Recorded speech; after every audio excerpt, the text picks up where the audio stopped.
My mother stood up in open court, pointed her finger directly at me, and told 9 jurors I had never worked a single day in my life. The entire room believed her. What she did not know was that the morning before this trial, I had received a classified document from the Pentagon. What she did not know was that my JAG lawyer was already holding it. What she did not know was that my father had recorded a video from his deathbed specifically for this moment. She had spent 36 years trying to erase me. She did it under oath. Stay with me. Because what happened next changed everything she had ever built. This is a story about what happens when a woman who was told she was nothing proves, in front of everyone who believed it, exactly who she always was and what every person watching can take from her silence, her patience, and her survival. Behind every woman who was underestimated is a quiet decision she made long before anyone was watching. This story is about that decision, what it costs, and what it eventually builds. Before we begin, if you have ever been told you were less than you are, by someone who should have known better, this story was made for you. Hit subscribe so you never miss one like it.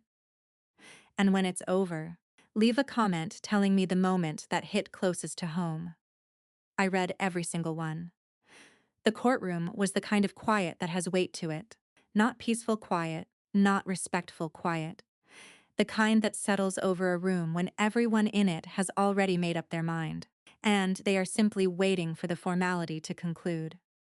9 people sat in the jury box that morning. I knew most of them by name. I had grown up alongside their children, attended the same church, walked the same sidewalks on the same autumn afternoons. Mrs. Patricia Holden, who used to let neighborhood kids cut through her backyard to reach the bus stop. Dale Pritchard, who had coached Little League for 22 consecutive years without missing a single game. Eleanor Voss, who taught Sunday school and kept a tin of butter cookies on her kitchen counter year-round. Every one of them was looking at me like I was a stranger, not with curiosity, with something colder and more settled than curiosity. The look that comes from having heard a story told one way, confidently, repeatedly, by someone they trusted, and then being asked to sit in formal judgment of the person that story had been designed to destroy. My mother sat at the plaintiff's table in a black dress she had purchased specifically for this occasion. She had worn the same dress to my father's funeral 3 months earlier. The handkerchief in her hand was white linen, pressed and spotless, and she used it with the practiced restraint of a woman who had rehearsed every gesture in the mirror the night before. When she finally rose from her chair, the room tilted toward her the way rooms always did. Then she pointed her finger directly at me.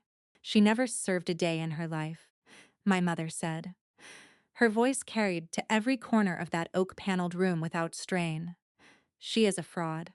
She is a liar. And she is sitting in this courtroom today, trying to steal what rightfully belongs to this family. I sat completely still on the witness stand. My hands were flat on the railing in front of me. My spine was straight. My breathing was measured and even, the same as it had been in rooms considerably more dangerous than this county courthouse. My heart rate was resting, as it usually did under pressure, at exactly 60 beats per minute. I was not afraid. I was not going to break. Because what my mother did not know, and what no one else in that courtroom knew either, was that 2 weeks before this moment I had briefed a 3-star admiral on a classified counterintelligence operation with national security implications. And the woman pointing her manicured finger at me across that aisle had absolutely no idea. She had no idea what was sitting inside my JAG lawyer's briefcase on the floor beside his chair.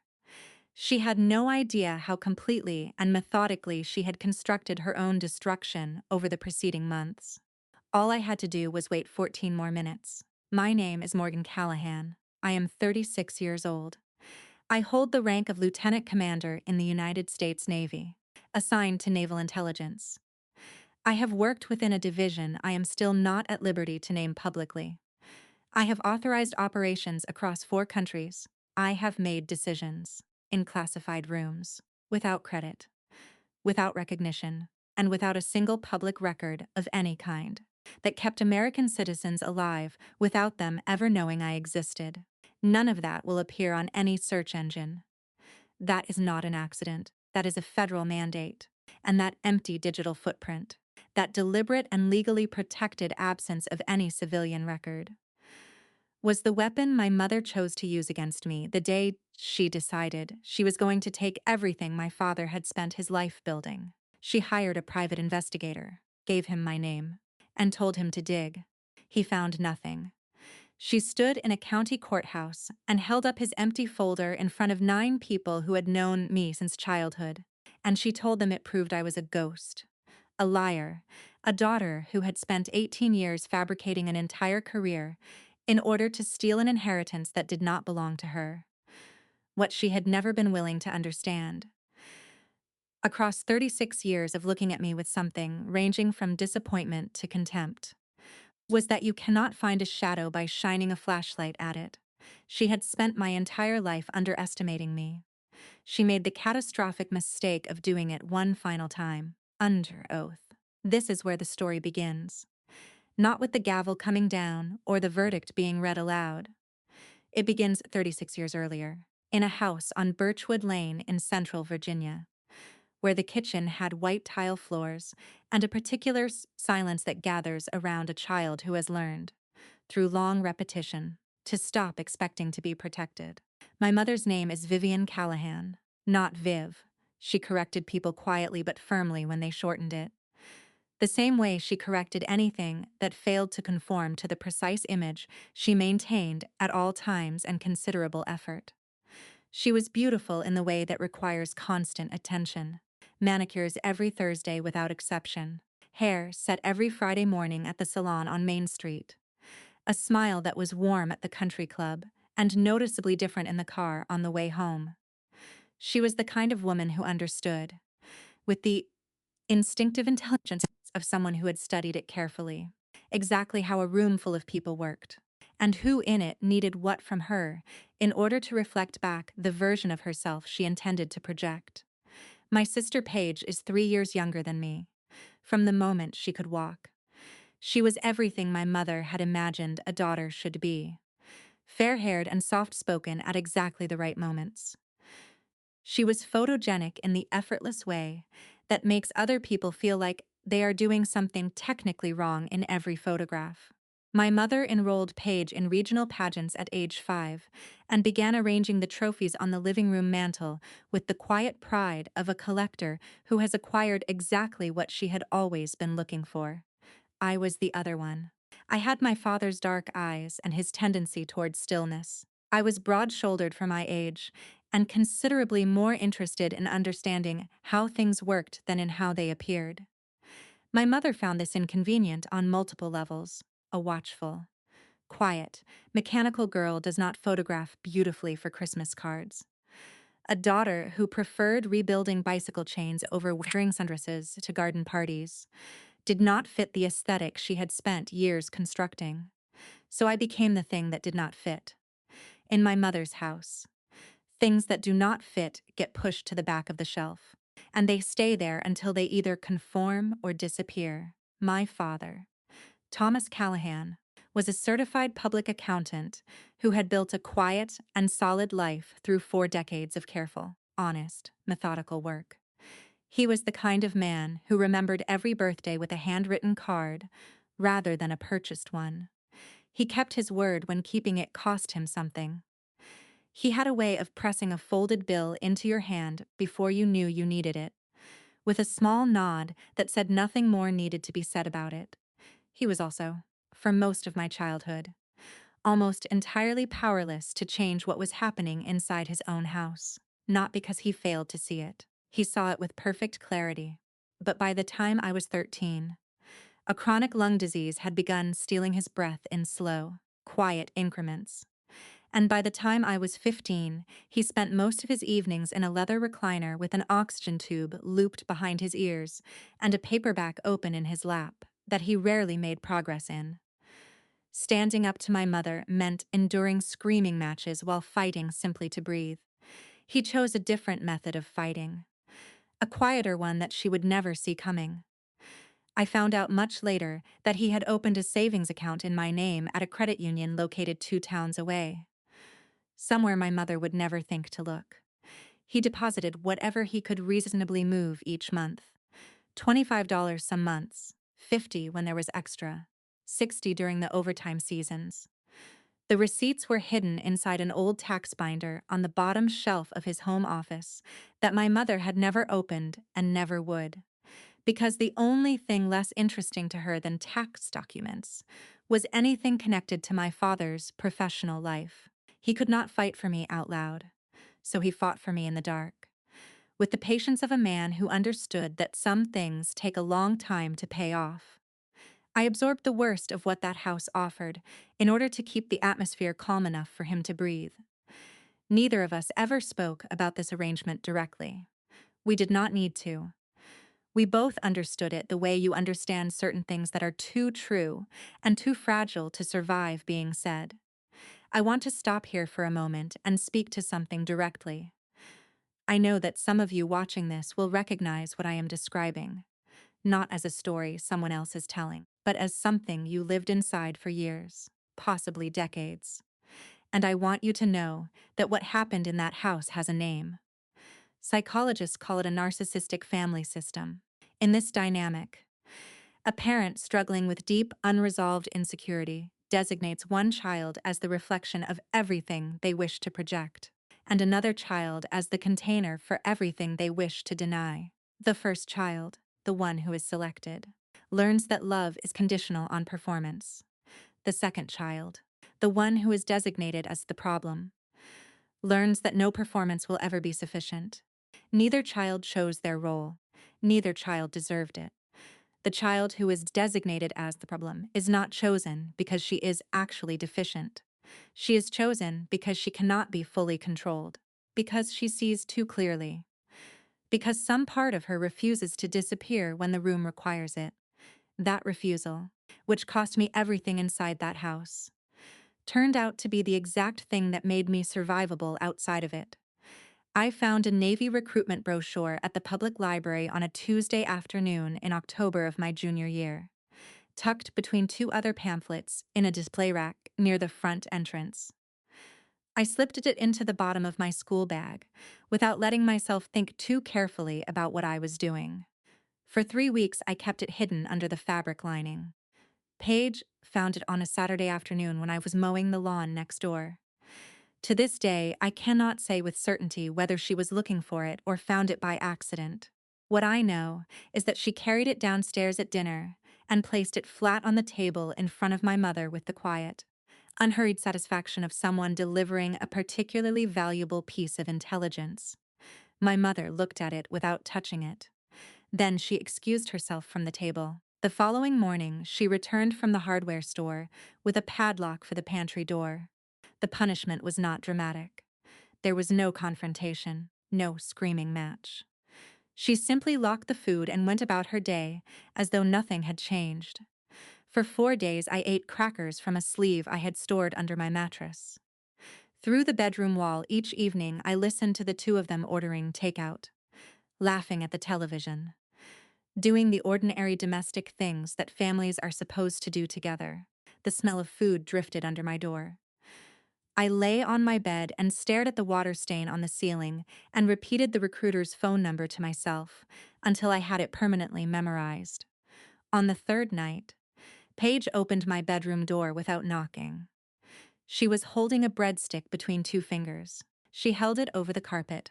Then she released it. "In case you are starving," she said. She closed the door.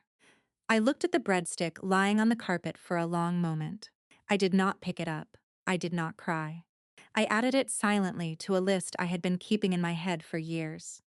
A catalog of specific moments I intended to remember accurately rather than revise into something more comfortable. The only reason I had not simply walked away at 15 was my father. On the worst nights, after the house had gone quiet and my mother had retreated to her room with a glass of wine, he would shuffle down the hall to my door in his slippers, the oxygen tube trailing behind him.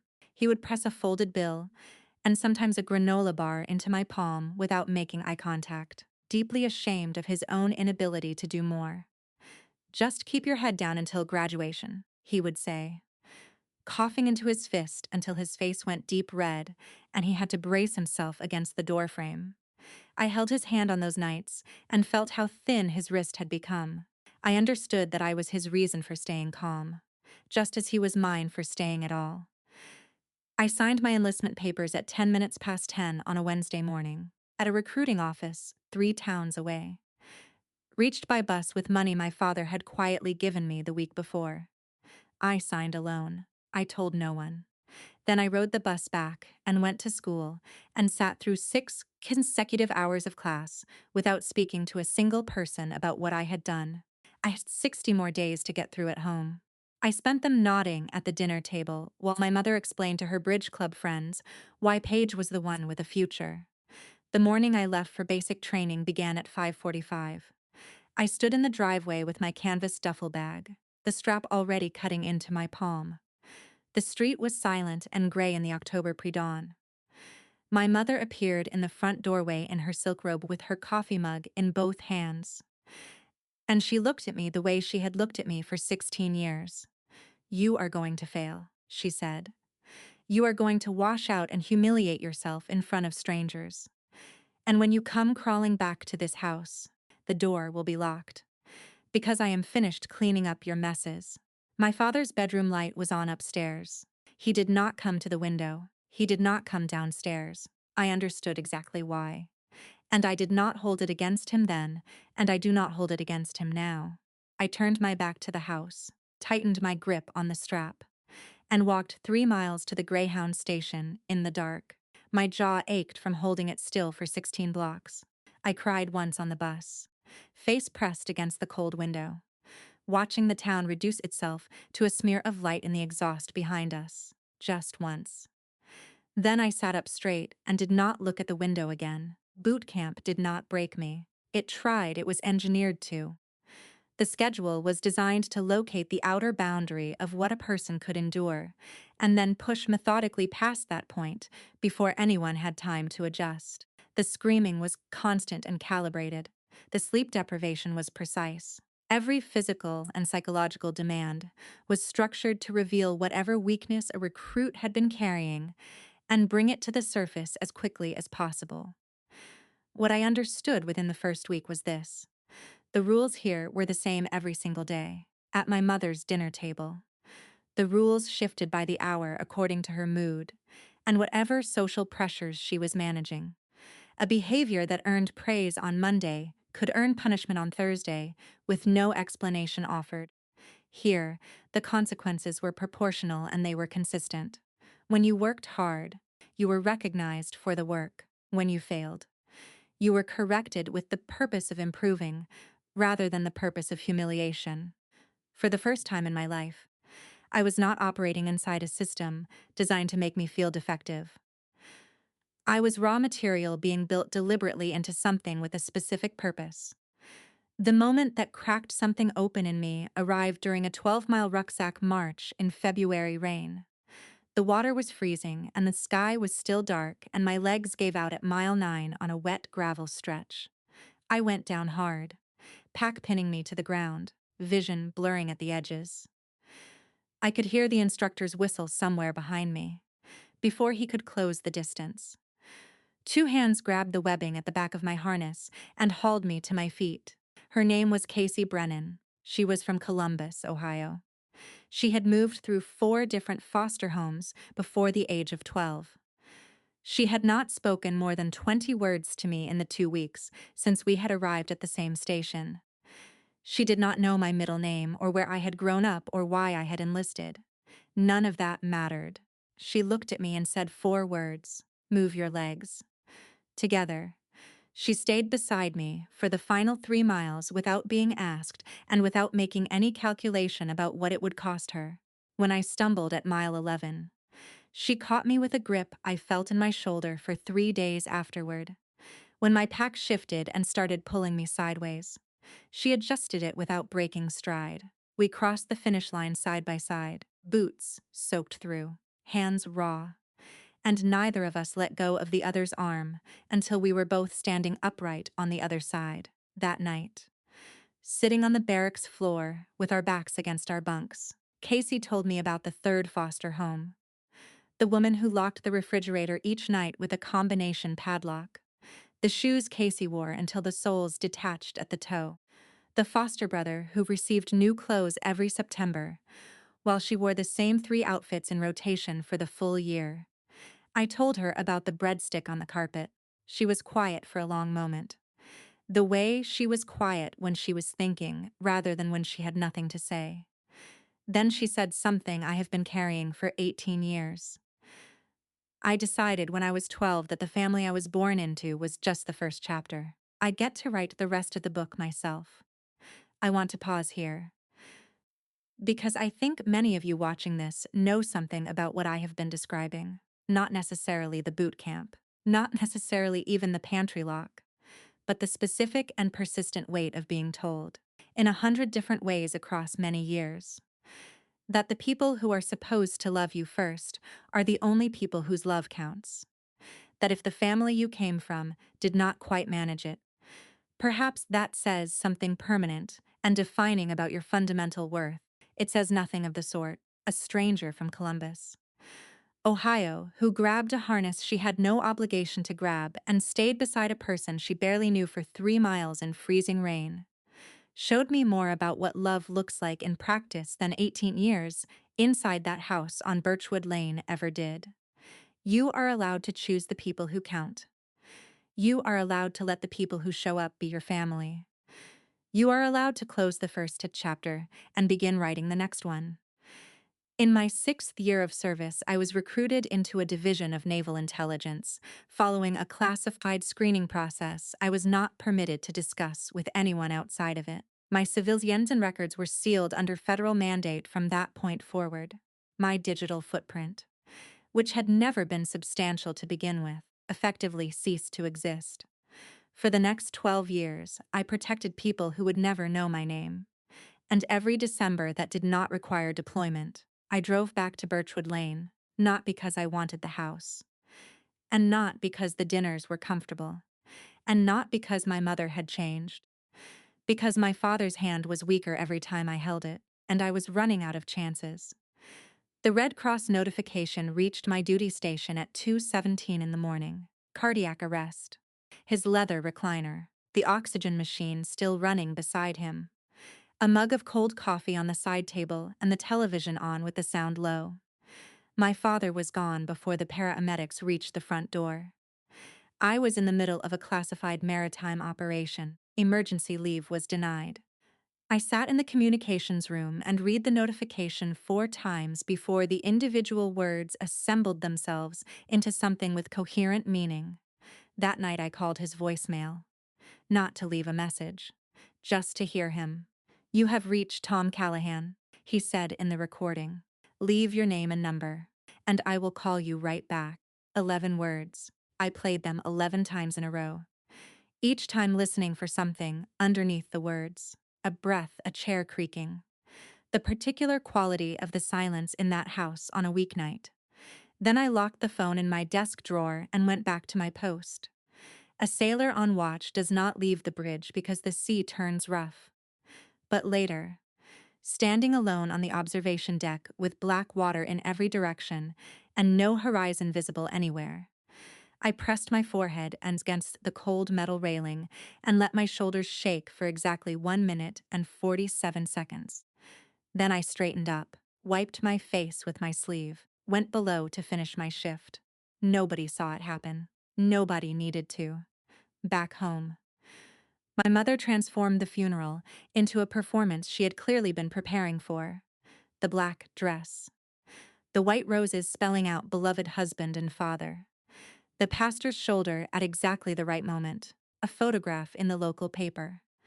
She told the congregation I had made the choice not to attend, and she did not explain why.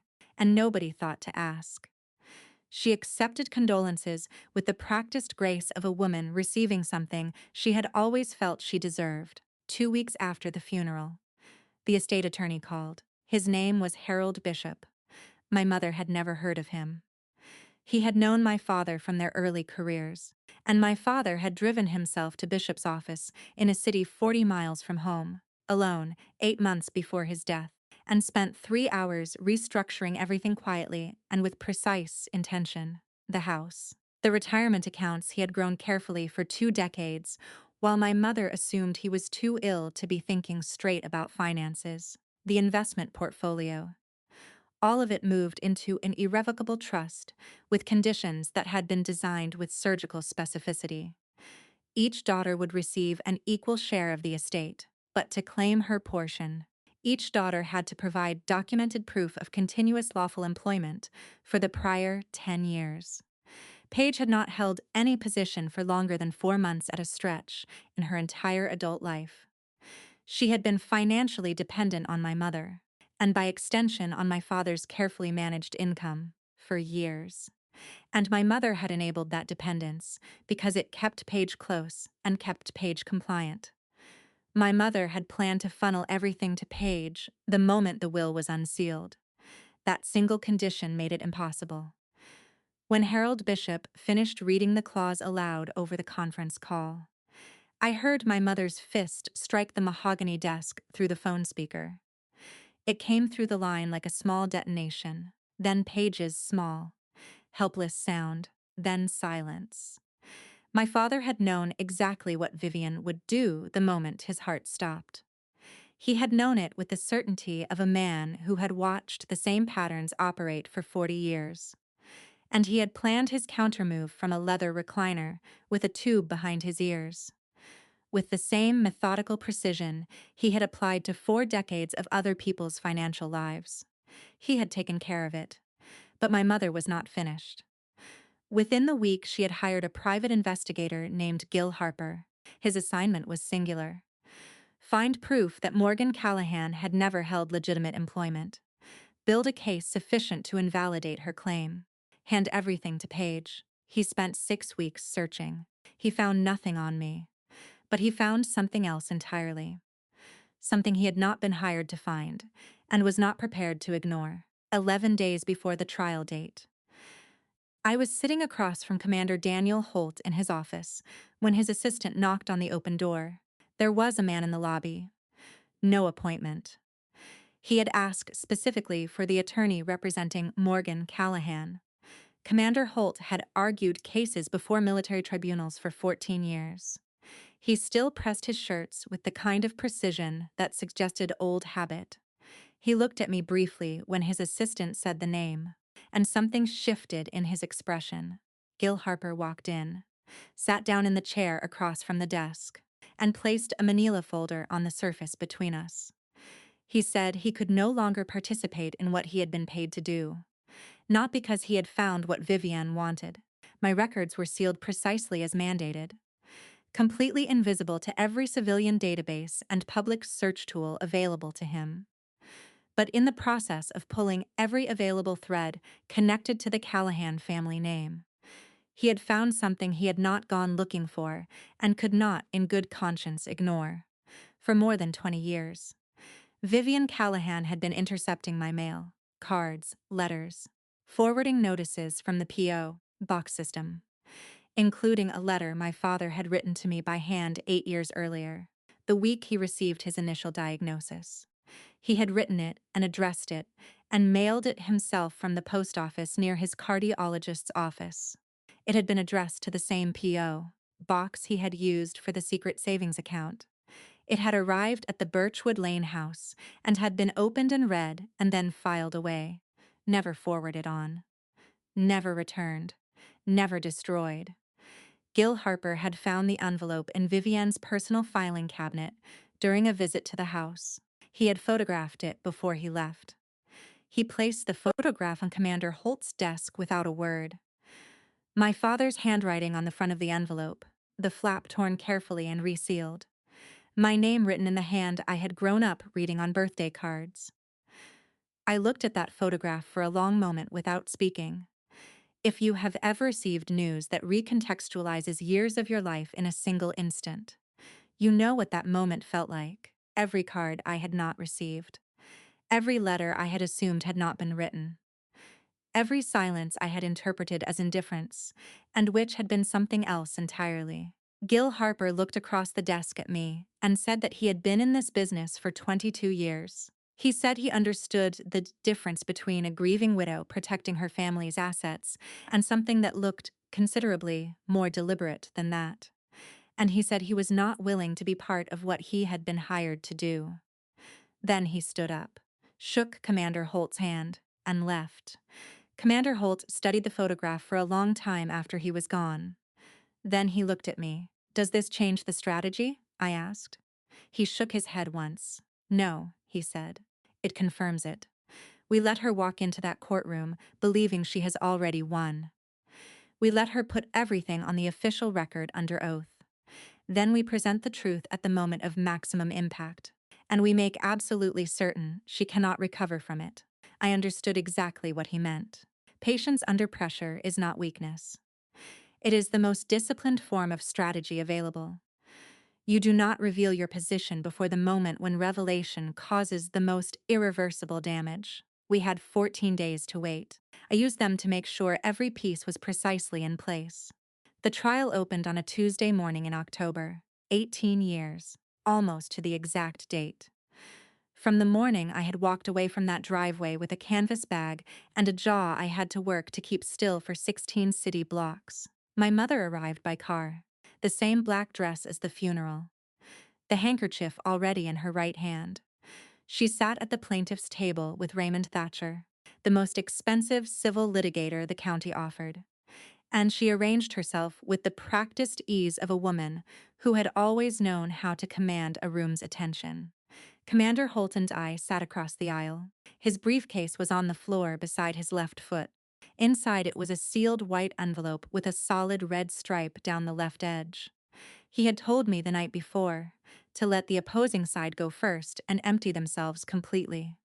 The gallery was packed, former neighbors, country club members in pressed jackets, the church auxiliary in their usual row, wearing the coordinated expressions of women, prepared to offer support to the appropriate party. Casey Brennan was also in that room. She had not told me she was coming.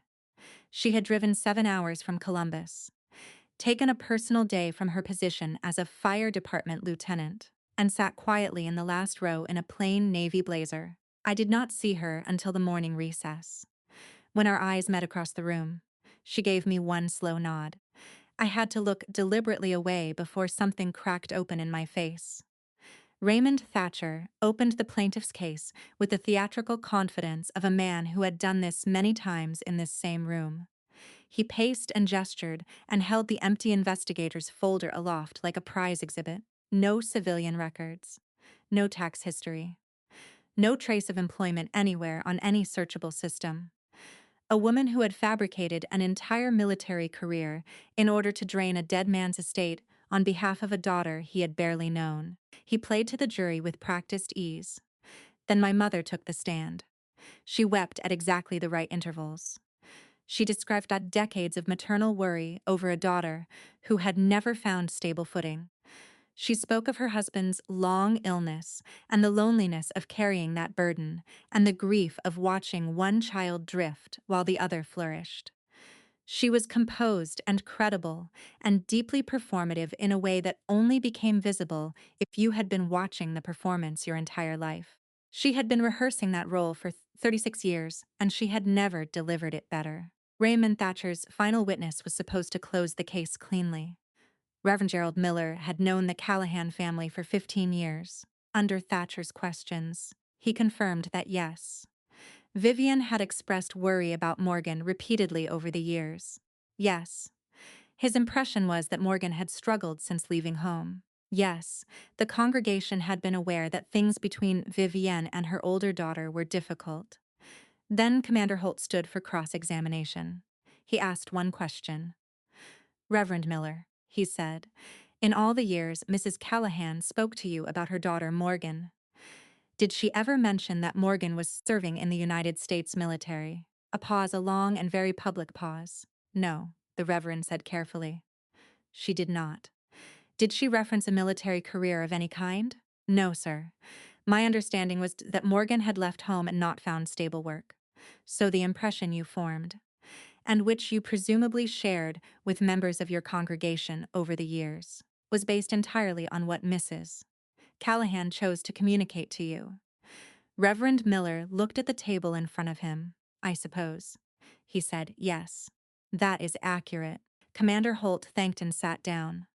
The shift in that room was subtle but unmistakable. One of the church auxiliary women turned to the woman beside her. The other woman shook her head. Not at me. At my mother, the first visible crack. Because the town had not turned against me, because they knew the truth. They had believed a lie. Told with confidence and consistency over 30 years by a woman who had controlled every piece of information they ever received about me. And they were beginning to understand, in real time, what that meant about everything else they thought they knew.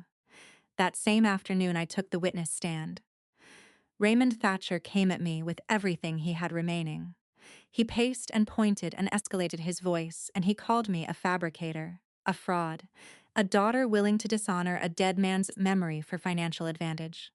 He slammed the empty folder on the wooden railing in front of my face. I kept my hands flat on the surface. I kept my breathing even. I had delivered briefings in rooms where the decisions being made were measured in lives rather than dollars. I had maintained composure in environments that made this county courthouse look like a classroom exercise. I was not going to break for a man whose primary skill was performing outrage in front of 9 people. When Thatcher finally sat down, Commander Holt stood. He did not raise his voice. He did not move from behind the defense table. He said simply that the defense wished to introduce a document that had become available for submission at 9 o'clock that morning, following direct declassification authorization from the United States Department of Defense. Raymond Thatcher was on his feet immediately. Objections, accusations of deliberate ambush, demands for a recess. His face had gone the color of a man whose calculated certainties was meeting something it had not accounted for. Judge Frank Morrison raised one hand. Thatcher stopped mid-sentence. The judge was a former Marine. 2 tours, 30 years on the bench. He had a way of producing silence that required no effort at all.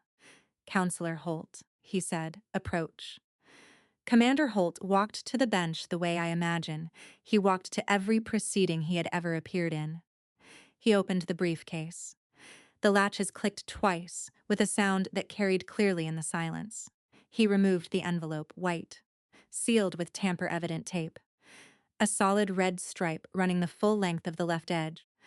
The embossed official seal of the United States Department of the Navy pressed into the upper left corner. He presented it to Judge Morrison with both hands. The way you present something that carries the weight of a federal institution behind it.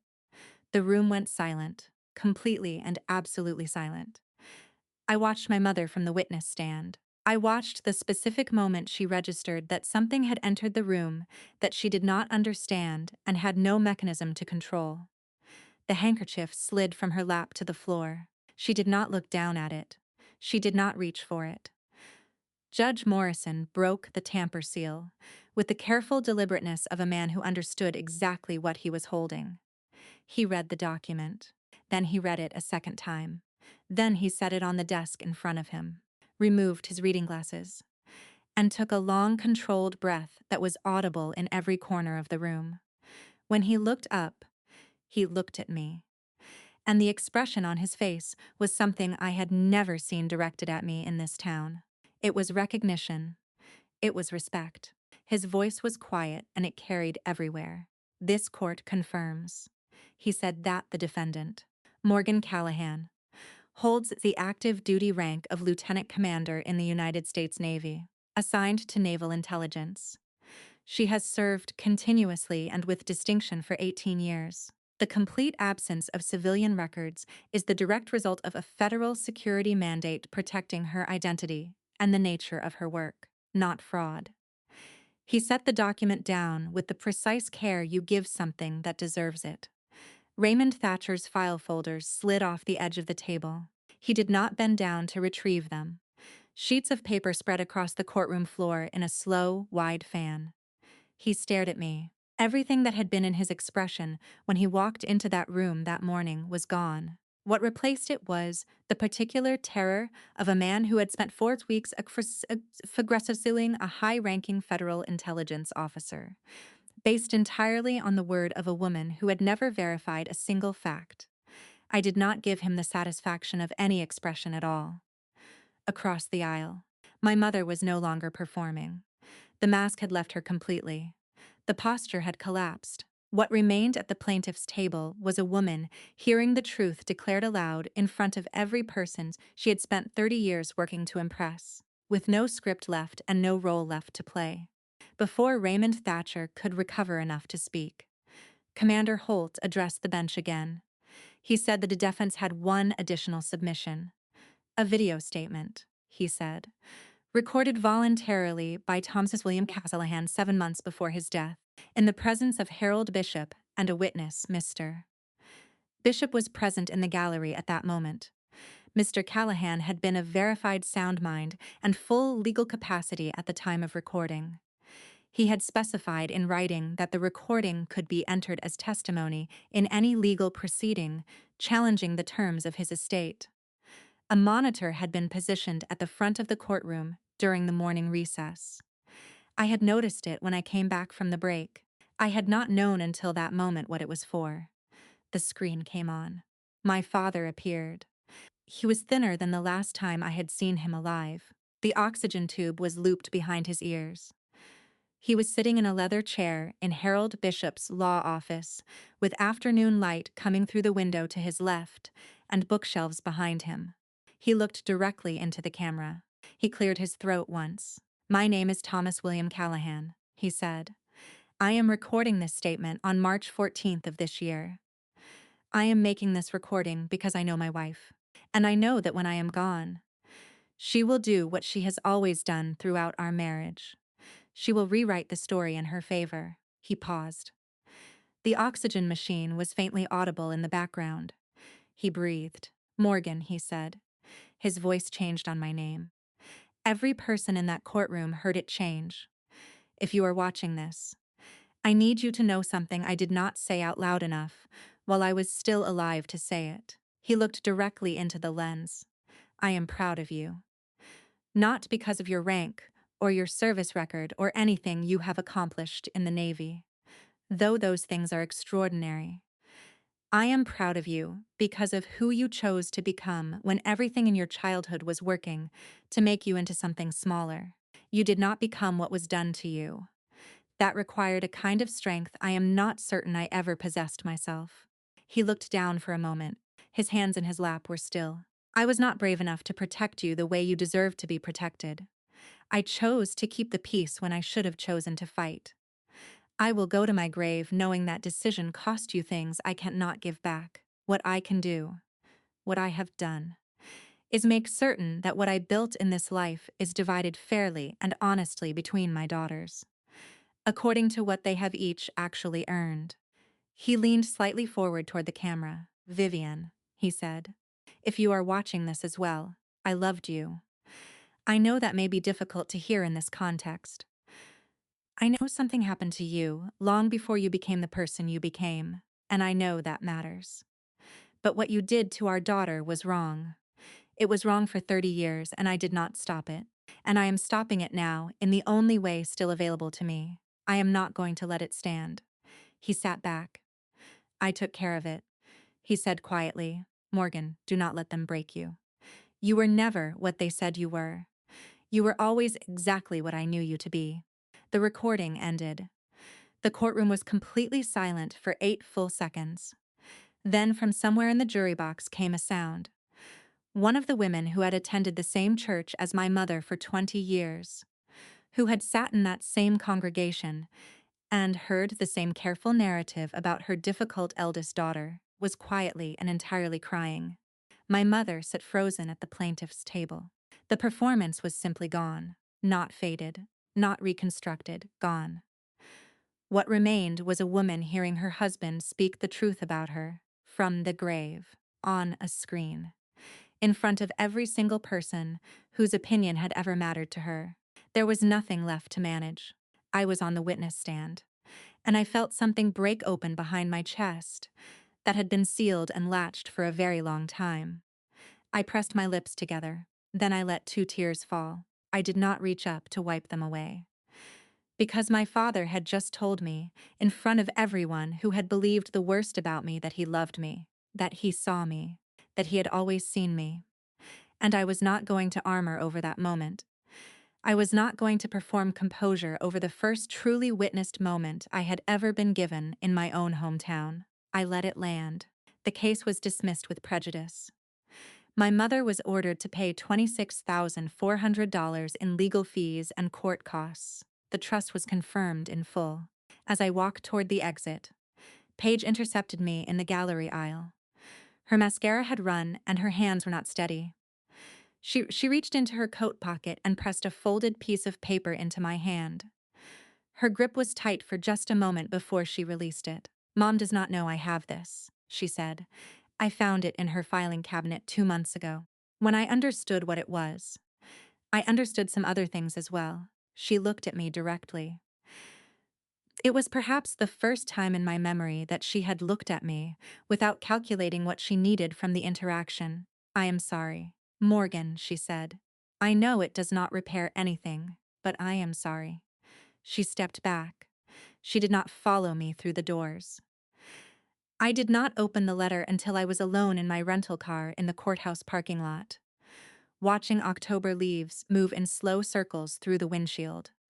It was my father's handwriting on paper I recognized from the desk in his home office. The date at the top was 8 years earlier, the week of his diagnosis. He had mailed it to my P.O. box himself. My mother had received it at the Birchwood Lane house before it could be forwarded, and had opened it and filed it away in a cabinet drawer where it had stayed for 8 years. I will not read you every word. Some things belong entirely to the person they were written for, but the letter ended this way. I do not know how much time I have remaining. Maybe 10 years. Maybe 2. But I know this with certainty. Whatever time is left, I am going to spend it making sure you know that I see you. I have always seen you. The world may not know what you carry every day in your work and in your life, but I do, and I have never been more certain of anything than I am of this. You are going to be all right, Morgan. You always have been. I only wish I had said it louder. And sooner, and far more often. With all my love. Dad, I sat in that parking lot for 22 minutes. And I cried the way the 16-year-old girl who had walked 3 miles to a bus station in the dark had always needed to and never once allowed herself to.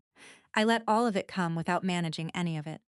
When it was finished, I folded the letter carefully and placed it in my jacket pocket against my chest. And I started the car. Casey Brennan was waiting at the coffee shop across the street. She had a booth near the window and 2 slices of pie already on the table when I walked in. She said nothing except that we should eat first and talk whenever I was ready. We stayed for 2.5 hours. It was the best meal I had eaten in years. And I mean that in every sense. In the months that followed, the town rearranged itself the way small towns do when a long-held story is publicly revealed to have been wrong, not with formal ceremony, not with announcement, quietly and then gradually less quietly.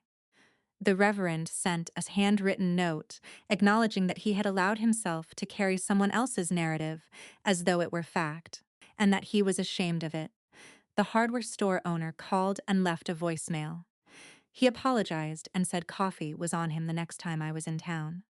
Former neighbors found reasons to make eye contact again. My mother and Paige remained in the house on Birchwood Lane. Without my father's income, and with the court sanction draining her remaining accounts, the life my mother had built on other people's labor and other people's money came due all at once. I heard through Harold Bishop that they had started fighting over utility bills within 60 days of the verdict. A controlling person's power system does not simply weaken when the audience is removed. It collapses. Because it was never built on anything that could stand on its own. Paige called me once, about 8 weeks after the trial. She did not ask for money. She did not perform the apology. She simply said, She thought she might be starting to understand some things she had not previously been willing to look at, and she asked if we could talk someday, when I was ready. I told her I was not ready yet, but that maybe someday I would be. I used the trust to establish the Thomas W. Callahan Community Scholarship, providing full tuition grants to the children of disabled veterans attending college in our county. On the day of the ribbon cutting at the public library, a retired Army corporal gripped my hand with both of his and told me his daughter would be the first person in their family's history to earn a college degree. I held his hand for an extra moment. I thought about my father driving alone to an attorney's office 40 miles from home, depositing $50 at a time into a secret account, recording a statement from a recliner with a tube behind his ears so that even from wherever he went, his voice could reach me in a room full of people who had believed otherwise. He had taken care of it. I want to spend these last few minutes speaking to you directly. Not as a lieutenant commander, not as the person who won the case.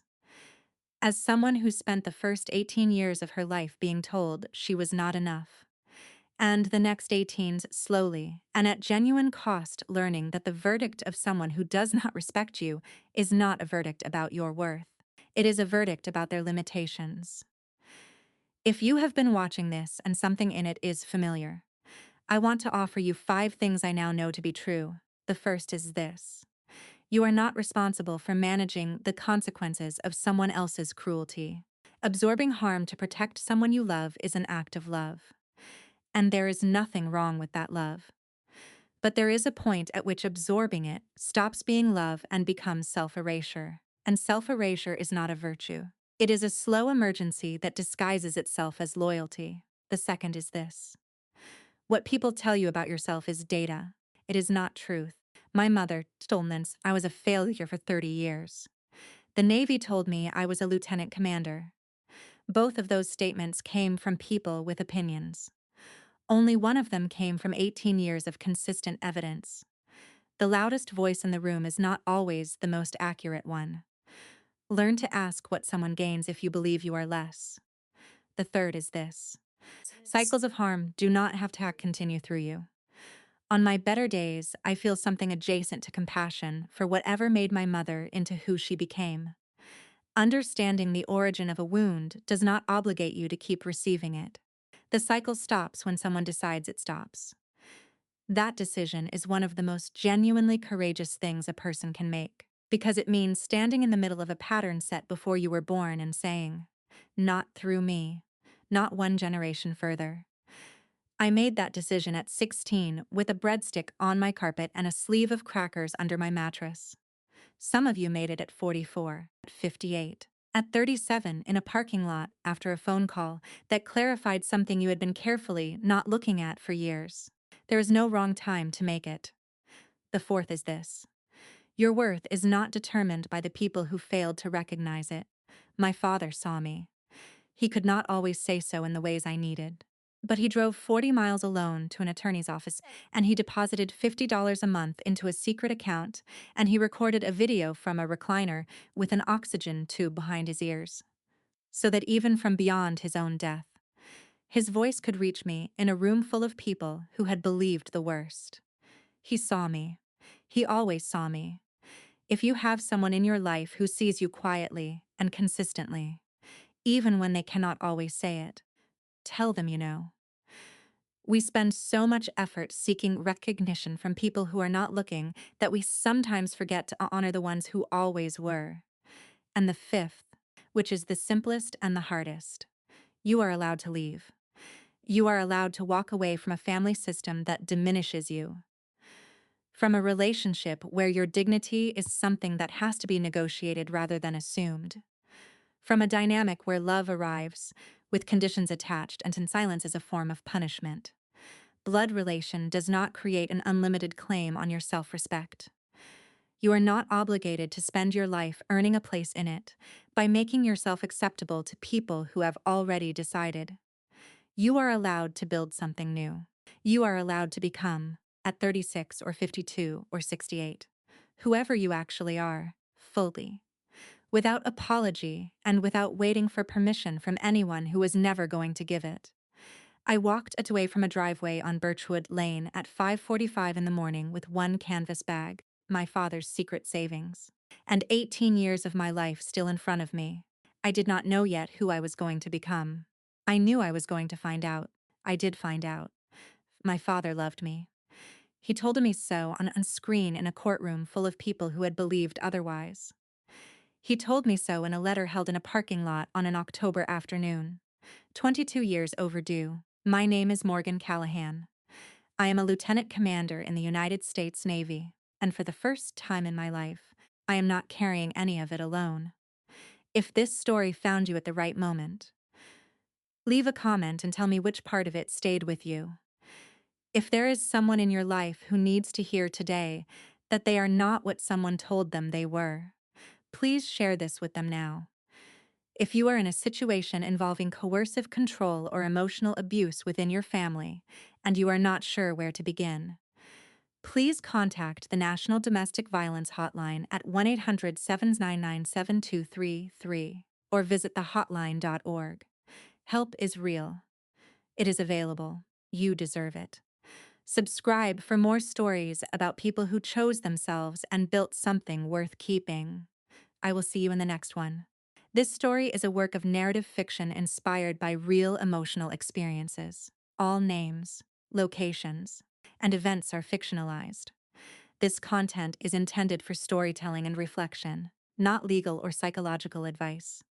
If you are experiencing family trauma or abuse, please connect with a qualified professional. We have reached the end of Morgan's story, but I want to sit with you here for just a moment longer. Because the most important thing about this story is not the courtroom. It is not the Pentagon envelope. It is not even the moment the judge looked at a woman who had been called a fraud by her own mother and said, out loud in front of everyone, "Thank you for your service." The most important thing is what happened long before any of that. It is the 16-year-old girl who did not pick up a breadstick off the floor. Not because she was proud. Because she had already decided, in the quietest and most private part of herself, that she was not going to become someone who accepted that treatment as normal. That decision cost her enormously. It cost her holidays and belonging, and in the particular grief of growing up in a house where you are not chosen. That grief is real, and it is not small. And if you are carrying it, I want you to know it is not yours to be ashamed of. But that decision also built her into something no one in that town could have predicted. Because here is what I believe, and what this story confirms for me every time I return to it. The people who try hardest to make you believe you are small are often the ones who sense, on some level they cannot fully articulate, exactly how large you actually are. Control is not what powerful people exercise. It is what frightened people reach for when they cannot bear to stand beside someone who reminds them of everything they chose not to become. You were never the problem. You were always the threat, not the dangerous kind, the kind that simply refuses to disappear. Hold on to that. Hold on to the Caseys in your life, the people who show up without being asked and stay without needing credit. Hold on to the letters your father wrote, even the ones that were kept from you longer than they should have been. And hold on to the knowledge that the chapter you are in right now is not the chapter that defines you. You are still writing this. Write it like someone who always knew she was worth the effort. Because she was. And so are you. If this story stayed with you, please share it today with one person who needs to hear it. Not next week. Today. Subscribe to this channel. Every story here is built for people who chose themselves before anyone else thought to. Leave a comment below. Tell me which moment in Morgan's story you are still thinking about. I will be reading. And if you are in a situation involving emotional abuse or family trauma and you are not sure where to turn, Please reach out to the National Domestic Violence Hotline at 1-800-797-233 or visit thehotline.org. You deserve support that is real. Thank you for being here. I will see you in the next story. The characters, settings, and events portrayed in this story are entirely fictional. While certain themes may echo real-life experiences, they are shaped by creative interpretation. The author does not intend to represent or depict any specific individual, organization, or historical event.